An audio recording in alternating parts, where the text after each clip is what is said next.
guys doing? Been a few minutes since I made my last video. I try to wait till there's something to make a video about, So those of you that are, this is not normally what I make videos about. Usually, I'm not doing Pontiacs, but today I'm doing a Pontiac. I do a lot of Mopar stuff. So I got a car, 95 Formula Firebird. Got that LT1 350 in it.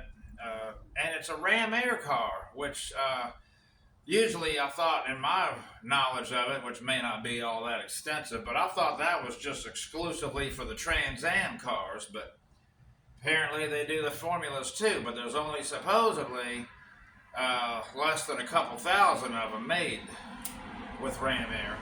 But none of that matters. I'm talking about Formula Firebirds. None of that matters. This car was owned by some friends of mine. They had a death in the family. Everything's for sale. Unfortunately, all that happened, and sadly, I ended up with this car, and I'm just trying to fix it and get it running. And it was supposedly just going to be a fuel pump. Well, let me show you the fuel pump here. It's a bit of a problem getting all that apart. Look at this fuel pump. I mean, that's why it didn't run.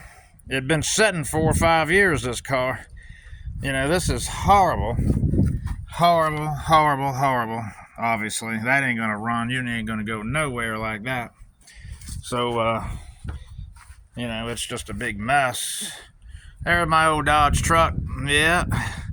So, so you have to cut a floor you have to cut a hole in the floor to get the fuel pump out. And when I did, it was like, oh wow. So it just became like, well, now obviously the fuel tank is in terrible shape. So now it needs a tank and a fuel pump. The fuel pump looking that bad, the tank's gonna be just like, and it is. The tank is horrible. And there's people on there talking about what a job it is, and it is. It's quite a job. Quite a job. You got this neck in here that's really long, and it's really gets hung up.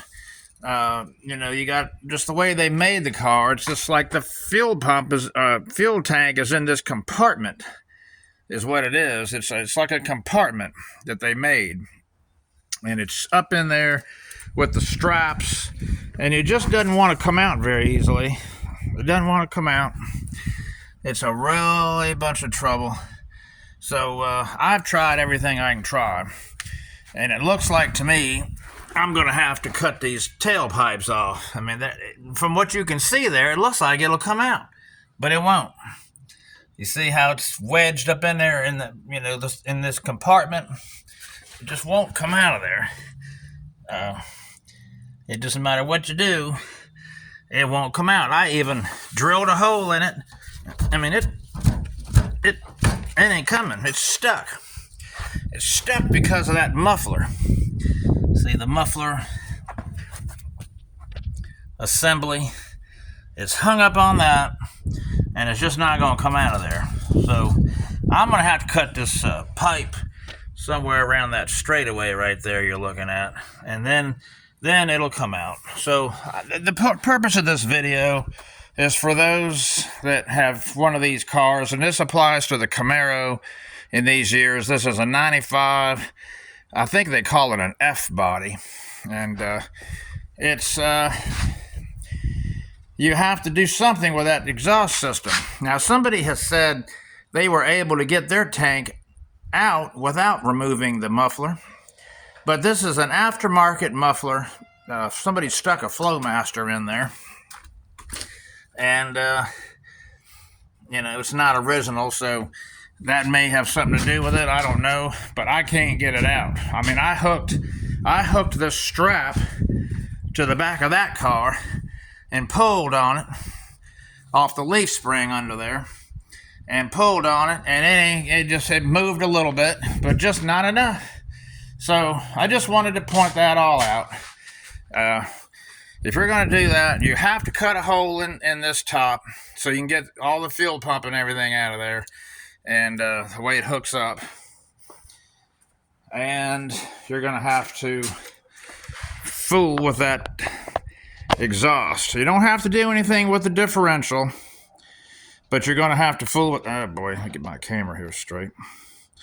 You're going to have to fool with that exhaust. There's just no way around it. And that's what the video's about. It's the way they did it. I would have done something else. You know, made it flat. Put the tank up under there with the two straps.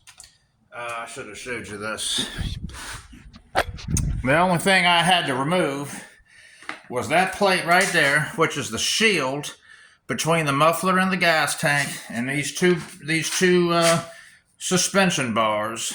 They got to come out, and the two straps right there that hold the gas tank in. That's it.